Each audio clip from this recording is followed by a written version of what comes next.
my gorgeous friends. This is the second time we're doing this because Instagram seems to not want me to do this live. But if this is, you are catching me live, I'm so excited because this is going to be revolutionary for anyone that is struggling with letting go. This is based on conversations that I've been having in my peer mastermind with my clients, with my women inside of my Voxer support, all these kind of things around how do I let go? How do I let go of the relationship? How do I let go of my past? How do I step into my fullness? How do I really release the ties that you may be feeling you have to things that are happening in your past? I know I felt this. I know I felt this when my mom passed.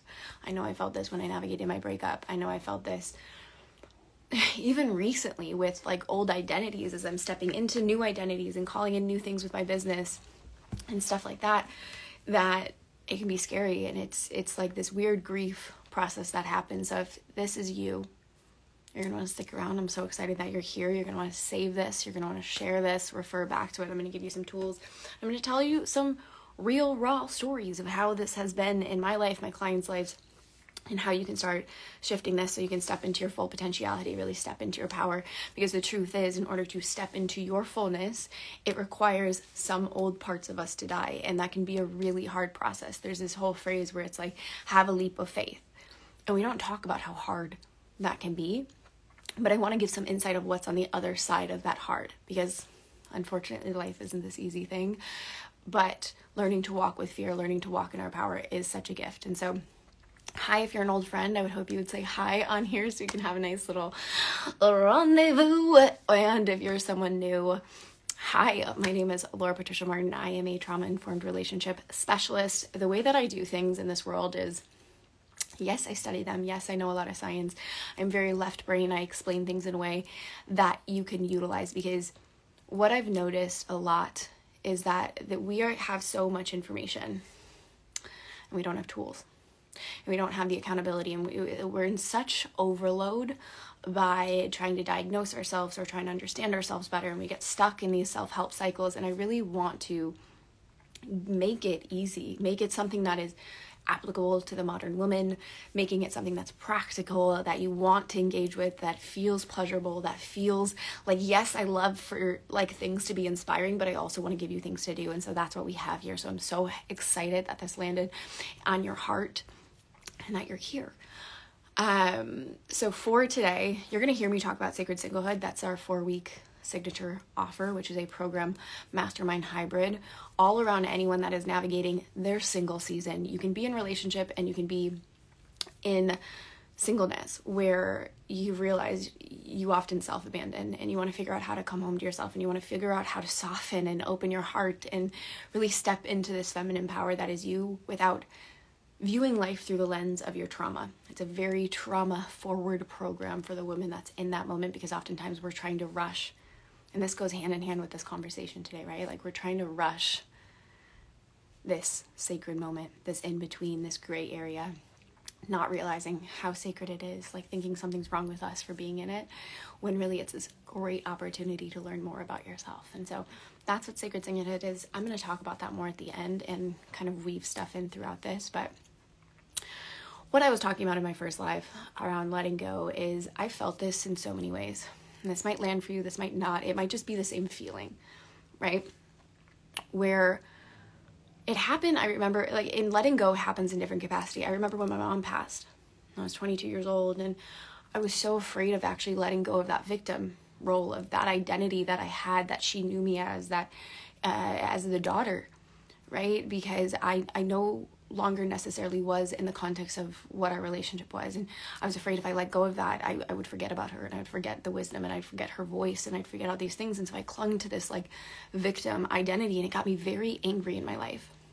Or in my breakup that happened earlier last year, it was this like, I didn't want to let go because I thought that was the best that I could ever have. I didn't trust what was on the other side. I didn't trust that, you know, now what I have tattooed on my arm is, if not this, something better. But when it first happened, it's this like, but this was the best I've ever had. This is someone that like loves me and wants to be there. Like, this is all I know. Like, it's this grieving process of who my identity was with that person, and the future identity that I had built with that person. And so it was this thing where it was like, but what if? And I remember when we were talking about this, when I was talking about this with one of my clients, it was just this like, she was navigating the breakup, right? It was this, at first she came into sacred singlehood where it was about her. She wanted to reinvigorate her sex life with her partner. She wanted to step into this power. She wanted to rediscover herself so that she could ultimately have this partnership. But then it became this partner relationship where it was like, actually, this isn't in alignment for who I know myself to be and who I want to know who I know myself to be becoming and who I want to be in my life. Like I'm just not showing up in the way that I want. And she was able to consciously uncouple from her person, and they're still best friends and they're co-parenting their cats and this whole thing. But it's that pause of this, like, what if this is the best it's going to get and I'm making a mistake? And it paralyzes us. And I want to talk about that. I want to talk about the art of navigating that. Because oftentimes I don't see people leaving their comfort zones because of this. I've done it. You've probably done it. You might be in it. I know I battled. Like, this is something that I've learned now because I've gained the confidence, and this is the core of the work. It's never this 5-step formula of getting over your ex and navigating a heartbreak. It's never this, I wish. I was literally just laying in my boyfriend's office just being like, what is the 5-step formula to this? Like, someone has to know. And all it ever is, whether it's growing your business, whether it's a partnership, whether it's stepping into this new version of self, it requires you to have the confidence that what's on this other side of this, what is meant for you. And the only way to get there is to learn to walk with fear. There is never going to be a time in life when you're doing something outside of your nervous system's capacity that you won't feel fear. And oftentimes we're waiting for that. Like, I want growth, but I want it to be comfortable. We can't have both. And then it's this like, but they're all I've ever known. This person's the only person that's loved me in this way. Like, what if this is it? What if it, like, I don't know if I can follow my heart again. And this goes back to the post that I shared yesterday around, that we often think if something didn't go in our favor, that somehow it was the wrong path. But really it's facilitating our growth. It's always facilitating our growth, and holding that comes from learning to trust yourself, to regulate yourself in the moment of uncertainty. That's why in Sacred Singlehood, there's an entire module around navigating the voids and understanding the power of holding uncertainty, because life is uncertain. But if we're like the way in the science world as well, I'll break this down as well. Your nervous system, your subconscious wants to keep you safe. That's its job. Like, that's the cool thing about our nervous system. Although we can get frustrated with patterns and we can get frustrated about certain things, like, its job is to keep you safe. And although sometimes in your mind it might be frustrating, it might be this thing where you're like, why the fuck do I keep repeating this pattern? The reason you're repeating these patterns is because somewhere in your nervous system, that's safe. Even if it's chaos, even if it's shitty men, even if it's money scares and feast and famine, even like that's your body's way of like, this is actually my comfort zone and I feel safe here. And so it's that check engine light where it's like, okay, and now what do I want to do about it? And so our subconscious is safe. It knows. And like when I think about my domestically violent relationship, which is what leaving that and going through this whole 2-year journey of singleness and sacredness and realizing how sacred this moment of self-discovery was. And like after being in relationships literally since I was 12, it was like this moment of like, I'm coming home to me and I am fucking owning this and I'm going to figure out what this is. That all came from leaving domestic violence. And I remember sitting in that moment of like, how do you even let go of something like what's the next step there? What is that? What's the new identity? It's such this moment of self-discovery and such a gift to step into these things. But oftentimes what's happening is our brain, our subconscious, is still stuck in the past. And the reason it doesn't want to let go of these things is because that's predictable. I know the fights I'm going to get in with my partner. I know what's going to happen. I know the coming together. I know the feast and the famine. I know the ups and the downs. I know how they respond to things. I know how I respond to them responding to things. It's predictable. Your nervous system loves predictability. And so when we see these things, of course, like your nervous system is attached to someone. Of course, it's the human, it's the primal, it's the bio. Like this is how our bodies work. It's not wrong. It happens, and sometimes this is a big roadblock that I see in letting go, where it's like, how can I move on if I haven't unloved them yet? And I shared a post on this a while ago, but I'll bring it here, where it's like, the focus is never about unloving them. And often we think that's it. I have to unlove them in order to find love. I didn't. And I found love. I have to do this before I can have that. I have to do X to have Y. It's never about unloving them or healing fully or being over the loss or any of this stuff. It's your heart is so big that it loves someone so much. What a gift that is. And maybe, just maybe, that love was directed at the wrong person. And so can you pause for a minute and really take in that moment of like, how can you channel that to yourself? How can you make that moment of in between that sacred moment? Because that letting go, what is meant for us is always in our lives. The reason we have struggle is because we're not taking the hint that we need to let things go. So we cling to it because what if? What if it doesn't work out? What if I don't find someone again? What if he moves on first? What if? It's all cling. Self-abandoning, making myself less. Quieting my intuition is already screaming that this isn't it. And the thing that we do, right? We do this often. We get an intuitive hit, but because we're comfortable, we ignore it. And then we wonder why we have no connection with our body. And we hear people, or you probably have heard my stuff about embodiment, about intuition, about sensuality and sexuality and being in touch with your body and understanding the different parts of your nervous system and all this kind of stuff. And it might feel foreign. I know when I first got into this work, I was like, that's literally how I got into this work. Because none of that, I was like, I have no idea what the fuck that even means. I can tell you what science stuff is happening. I know self-development like the back of my freaking hand. Like, I have no idea how to get in my body. Like, that is foreign. Why? Because I stopped listening to my intuition years ago. Because when I knew I should have let go of relationships, when a client wasn't in alignment, when a relationship with a family member wasn't in alignment, when friendships weren't in alignment, because I wanted to belong so fucking badly, which is a human need. We need to belong to survive, especially women. Like, that's our primal need, belong to the community. Because if we're rejected from the community, that back in the cave woman times, we would die. Like, it is a primal need. It makes sense. But when we're trying to fight to belong in the wrong places, and it doesn't mean these people have to be bad people, right? Like, I have so much love for my ex. It was the wrong person. Wrong person. And so if you can trust your intuition in that way, and the way we let things go is, how can you trust yourself more? How can you trust that your intuition is actually right? And if that person is meant to you, and I did this, like, the thing that made me feel comfortable with my breakup was, if it's meant for me, it'll come back. But the iteration of what it is right now is not healthy for us. We both don't feel like we're satisfied. This isn't working. So if it does come back, it has to be something completely new. I first heard this concept through Esther Perel with cheating and not mating in captivity, but whatever it is, her cheating book. She's like, if you want to come back from that relationship, the old relationship has to completely die. It's a new relationship.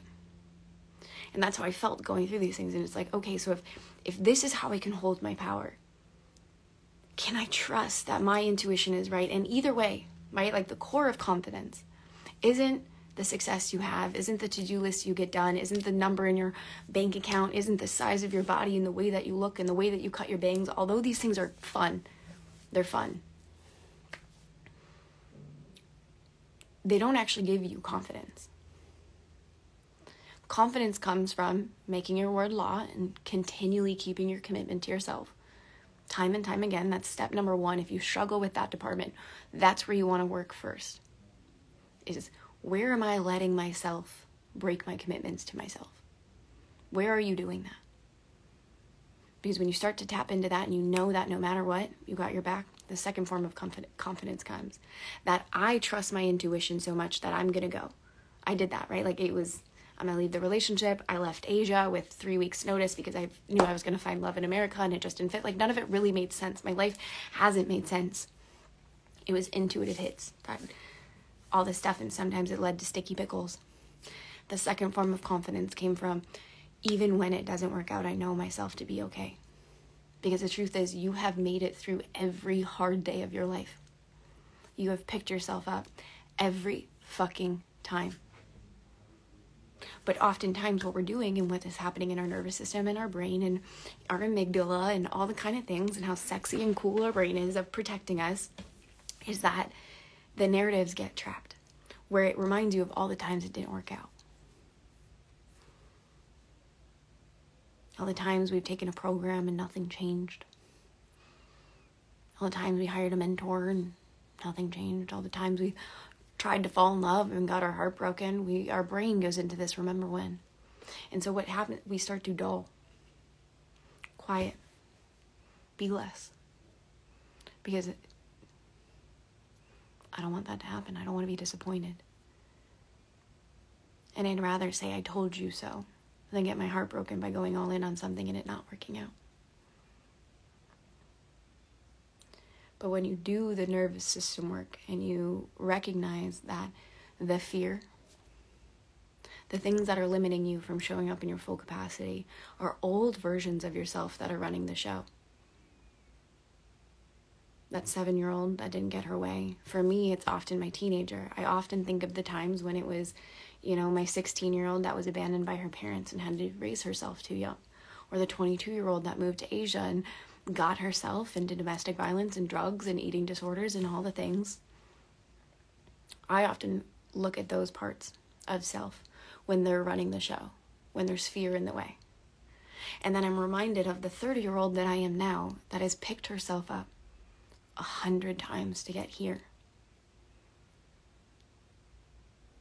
She's okay with letting go. The problem that we have with letting go and the reason it's so hard is because we forget who is actually running our lives.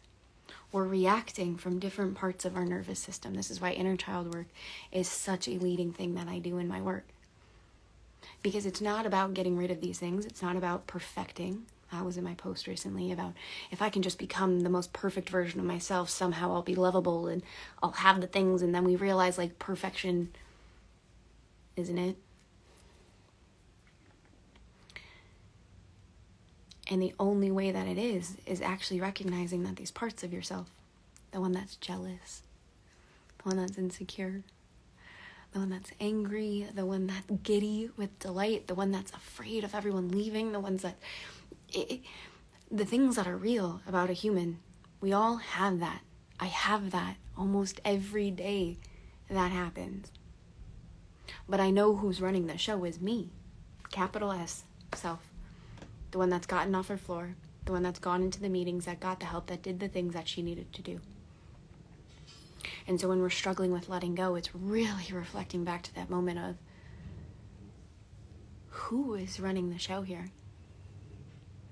And can you step into the bigness and what's on the other side of that? And the thing also with letting go is really recognizing what's on the other side. Right? If I looked at letting go of the loss of my mom, not that I let it go, but I let go of the weight it was carrying over my life. The remorse, the depression, the anger, the confusion. I let go of that. Because what was on the other side was my bigness, was my bravery, was my ability to actually connect with women and create sisterhoods and birth this nurturing energy that was inside my soul. So that held me in the context of it, that although that is hard as fuck, moving with grief, that is something we don't talk enough about. And if you're in that, that's where a lot of work comes in. But letting go of the identity of that grief. The one that I held was that I'm an orphan. And what that meant, and the reactive states and the deserving states, and calling in the same people that were also addicts and doing the things that my mother was doing, and it taking hold of my life was on the other side of that. Or with my ex, letting go of the relationship, because I knew if anyone wanted to leave, they weren't for me. And if I truly could have loved someone so much, God bless the person that's going to come next. And that's where I'm at right now. That's literally, I'm just laying in the office. Like last night we were laying in bed and it's just like sitting there in this like love. And like, I used to think these things like, I thought I had to orchestrate them in order for them to happen. You know, I look back at my last relationship of like, this is how it's supposed to be. And this is how we love each other. And it was a lot of pressure where like the one I have now, it makes sense. I literally was just laying on his floor downstairs and I was like looking at him and we were workshopping ideas for our businesses. And it was this like moment where you just like look at your person and you love them so much. And I was like, thank goodness for every other person that didn't work out. So I could love you so much right now. And I think we need to hear more of that.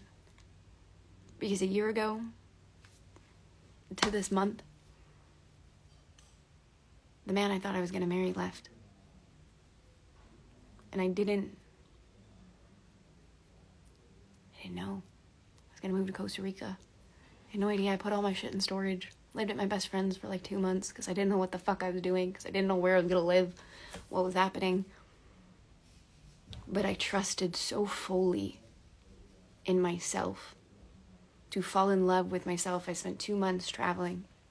Rebuilding the modules of Sacred Singlehood, going with my intuition, falling in love with myself, because what I realized, I was like, I had so much love for this person.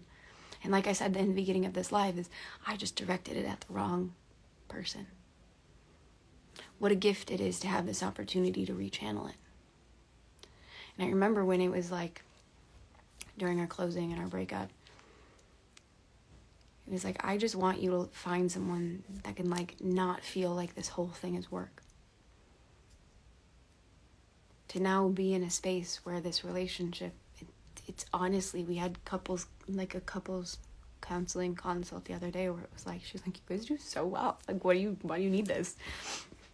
And we're like, we just want to be ahead of the game. Because it's when we're good is when we're preventative. Instead of reactive.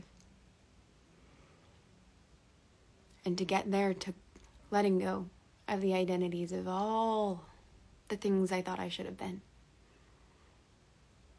I thought I needed to be in order to be loved. And I wouldn't have gotten here if it wasn't for Sacred Singlehood and those principles and those cores and the trauma work and the rediscovery and the somatics and really understanding that any time there's a rupture, it is always an invitation. Nothing happens by mistake. Nothing happens because you're undeserving. And it's common that that's the narrative we have, but the truth is, it's just course correcting you. And in order to fully get the capacity of what magic is on the horizon for you, it takes the death of the previous version of you. We're currently in the spring season. It is the life, death, and rebirth cycle that is happening. That's why so many breakups are happening. It's an initiation to step into your bigness, and this is your reminder to remember your bigness. How brave you are, how many times you got off the floor, how many times you showed up, how big your freaking heart is that you could love someone so freaking much and know and trust your intuition to do the thing that you need to do for you. Because we do this where it's like, I'm going to self-abandon in order to maybe stay comfortable. And yet there's that little scratch. I like to call it the scratch of the solar plexus where it's like, this isn't it. And you're like, shut up. Like it's this fight within.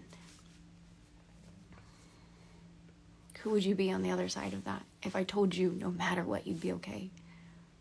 How would you be navigating that letting go practice? Who would you be? How would it feel? If I told you without a shadow of a doubt, because I trust if you're here in my world, if you are doing the things, not just consuming knowledge, but you are getting in the room, you are doing the things, I trust completely. You'll be okay. You've always been okay. There is absolutely nothing that is wrong. As much as the internet and the marketing world tries to tell you. You're brilliant beyond your fucking wildest dreams. All the things that have happened to you have only made you stronger. And when you stop trying to outrun your past, magic comes. Magic. I'm so excited for you to meet that version of yourself. To love yourself compassionately through this in between, this sacred moment. You know, that's what births sacred singlehood, where it's like, we try so much to avoid the voids of life, to just get there, whatever that means.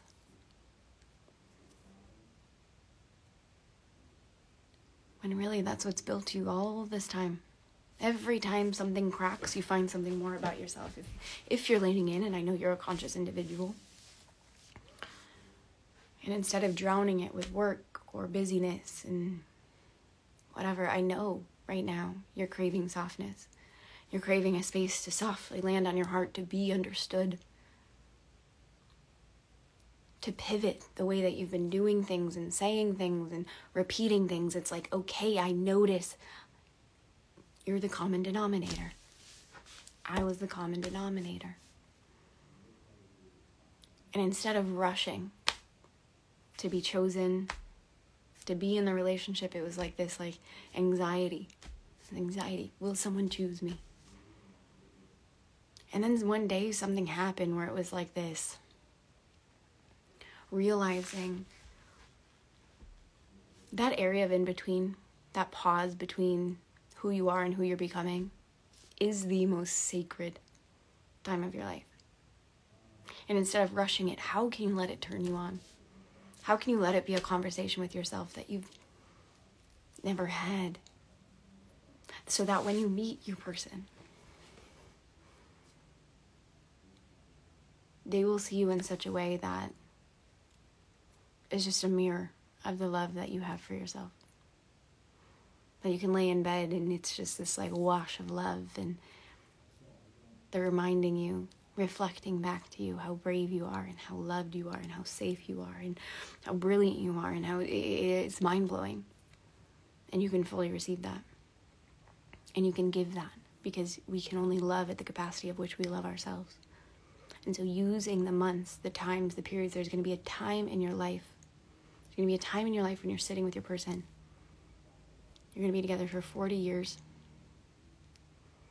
And you're going to wish you didn't rush that time that you had to yourself and that you were alone. And you're going to wish that in those months, in those years, you became your own best friend. And you knew how to love yourself so fucking well that when you met your person, they just had to watch what you did for yourself. And they just amplified it. They weren't the foundation of it. They weren't anything. It was just, they were extra. And how free that feels. And it's not even about people that are just single. Like, this is something that, you know, you can be in relationship. I was like this. I noticed I'd be in relationship and I'd be so afraid that they would leave or I'd say the wrong thing. And I was so worried and so consumed with being chosen that I just like molded to who they wanted me to be. I lost my voice. Like, there was no anger. It was like, we don't fight. And it was like, no, you're just agreeable. Which means there's no growth. And you don't feel comfortable enough to activate your voice. That's all that means to me now. What a gift it is to know yourself. To know, like, you can be in relationship and do this work if you're one of those types of people where you find yourself self-abandoning often, people-pleasing, getting to the point where it's like it's building, and then all of a sudden, it built too much and you say things you don't mean or do things you don't mean to do.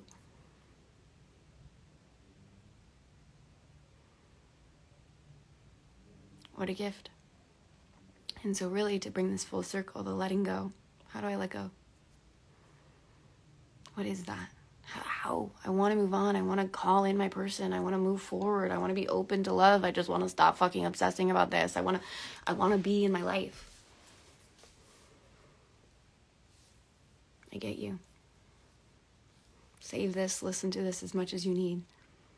Because the core of that is coming home to yourself. How much do you trust yourself? That, yeah, the future is unknown. The future without them, like, let your body grieve the identity that you thought you were going to have in the future and you no longer will. Let yourself grieve the identity you have in this present moment that you're like, I don't even know who I am. Like, let that human part of you happen.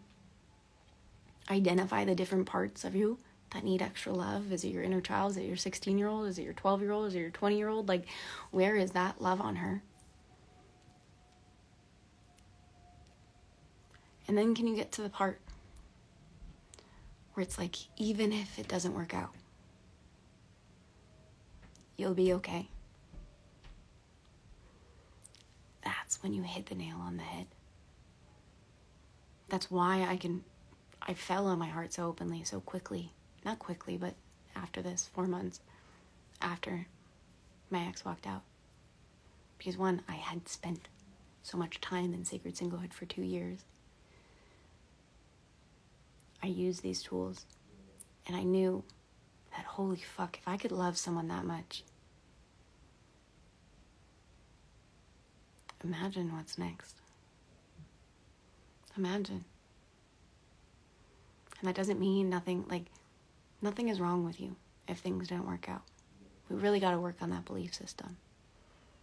And it doesn't mean you're too much. It doesn't mean you said the wrong thing. There is literally nothing we can do to make people love us.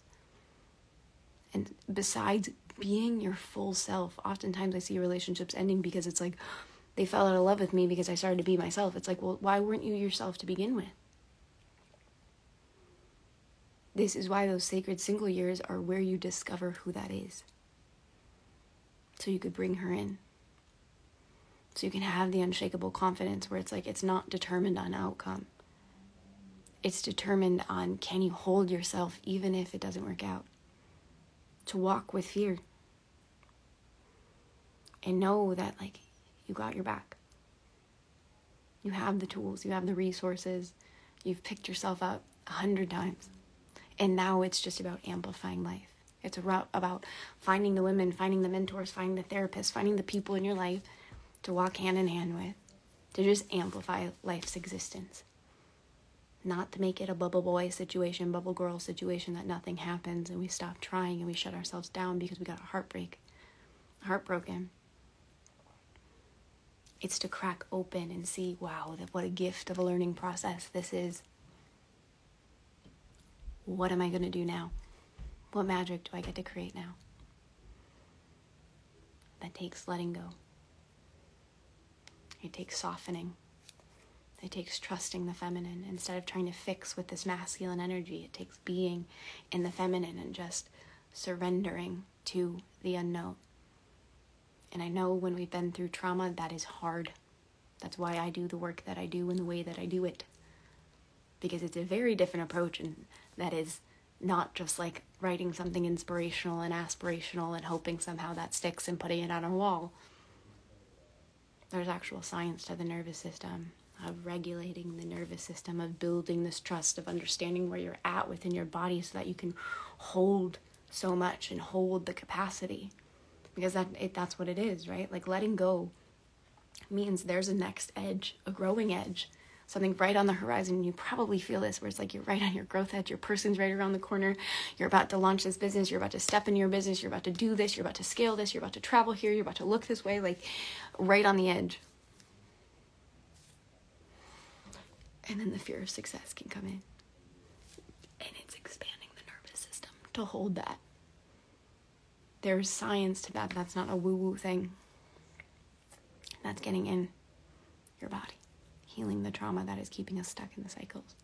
So that you can let go fully and step into your full fucking power. And so I'd love to hear how this landed for you. What came up for you? Have a conversation. I love it. I honestly love it. Spending time in my DMs, hanging out with you guys. It's my favorite. I go on my walks. I just hang out and send voice notes back and forth. It's so fun. And it means the world. I shared that yesterday where it was like, in this line of work, we don't get instant credit. Like, it's not this thing because it's our clients doing the work. And so it's always nice to hear how this lands for you and what comes up. And yeah, every Wednesday I do the What Would Laura Do Wednesday. And so today was around letting go if you're just tuning in now. If you have any questions or you want topics answered, make sure you send them here and my team will pass it on to me and I can answer it that way. Make sure you share this, comment, like, all the kind of things. That always helps out What else is there? I think that's it for that. If you are interested, if you're looking for someone to go on this journey with, to soften your heart, to heal your trauma in a way that feels practical and doable and like you want to do it, and you're at that space where it's like, okay, I've been running long enough and I'm ready to be in my body. I'm ready to navigate the voids. I'm ready to rediscover who I am. I'm ready to heal the self-abandonment and people-pleasing at its core, to show up and be in your life and in your boldness and in your bravery and activate your voice and have this unshakable confidence and have this love for life that is then reflected back to you and the people that are around you, even if you're not ready to date, like your relationships, your friendships, your family, your children. Like, if you're like, that is where I'm at, I'm so ready for that part of my life because it just feels like I've been chasing my tail. Sacred Singlehood is for you. This program is my life. It's my gift. It's the way that I have become who I am, from domestic violence and addictions and eating disorders and, cheating and narcissism and abuse. Like, it's just so many things. To now having this life that I couldn't even put on my vision board. I was just telling my boyfriend about that. I was like, I couldn't even put you on my vision board if I tried. Like, I didn't even have it in my capacity to dream you up because I didn't think it was possible for me.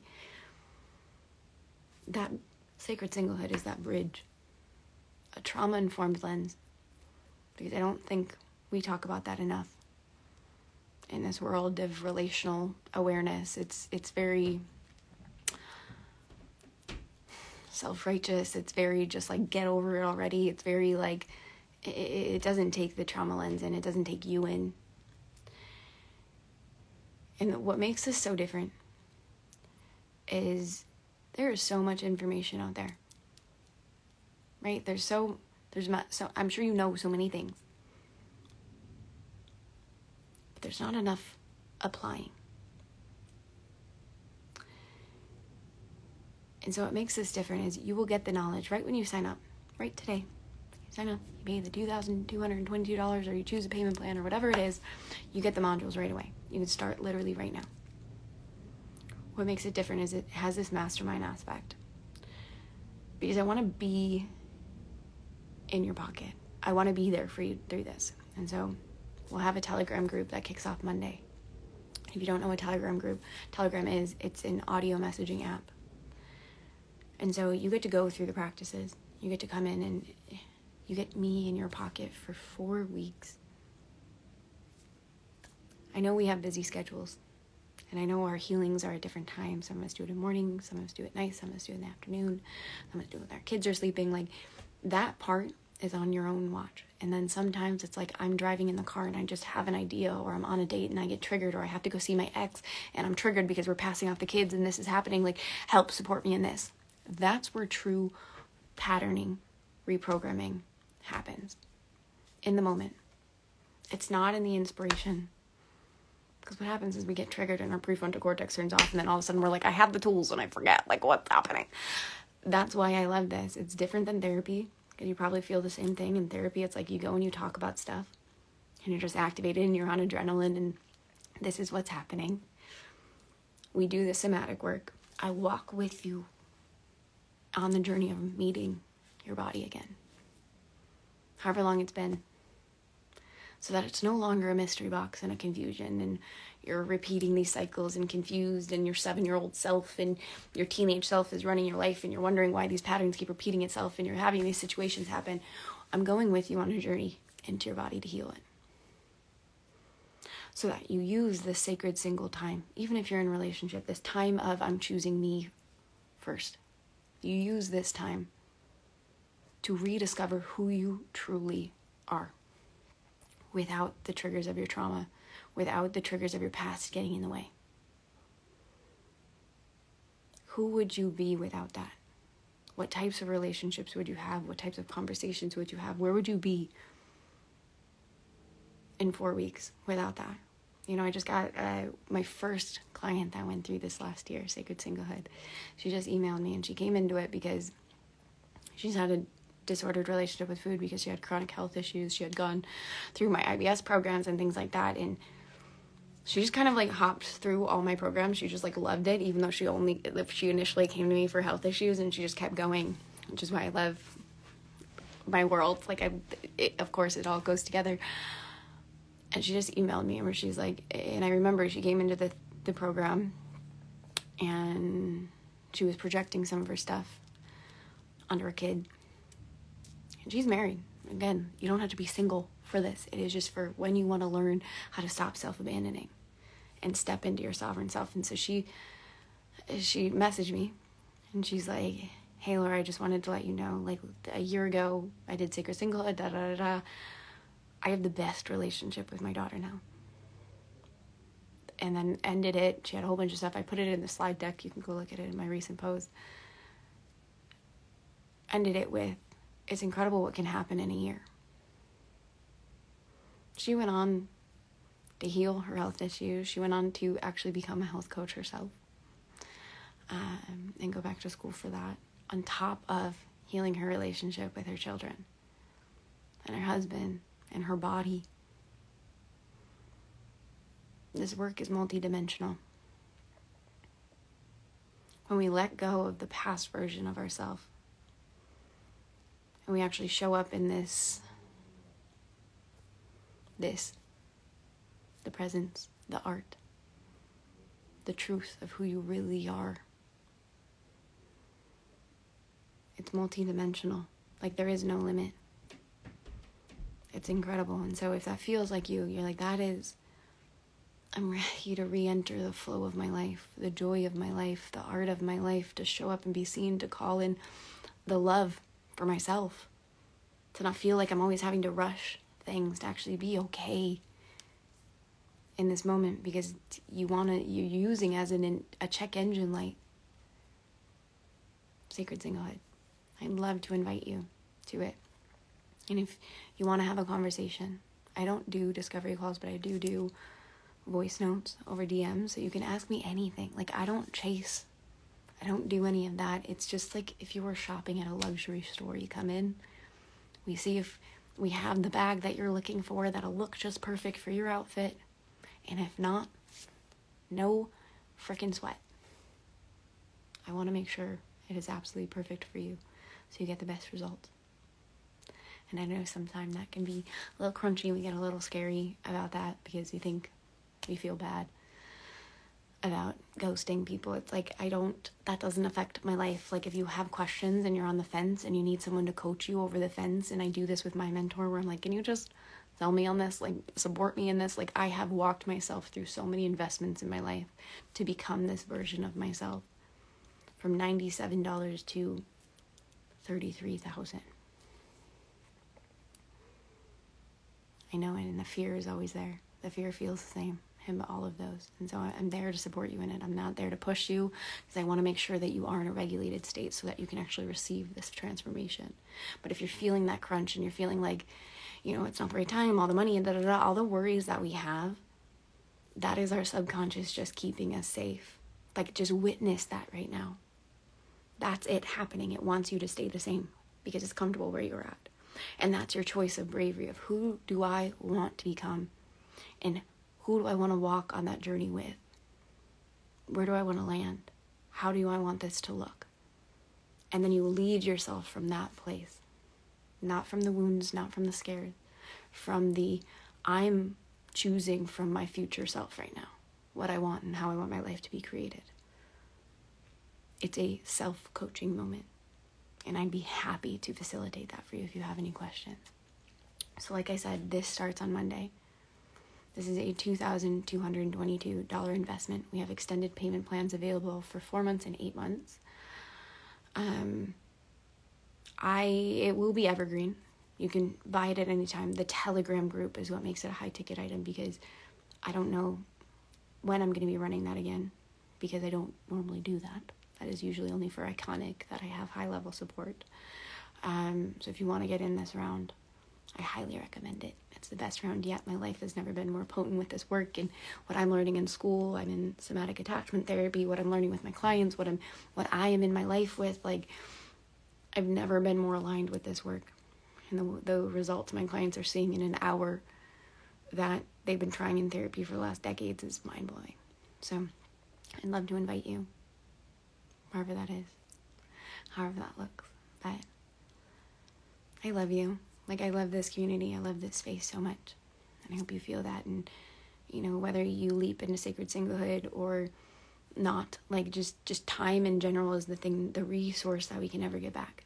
And so when anyone listens to these things, or, you know, we riff in my inbox or some post, like, it's that time is not renewable. So the fact that you're here means the world to me, and I really want you to feel that. So thank you so much.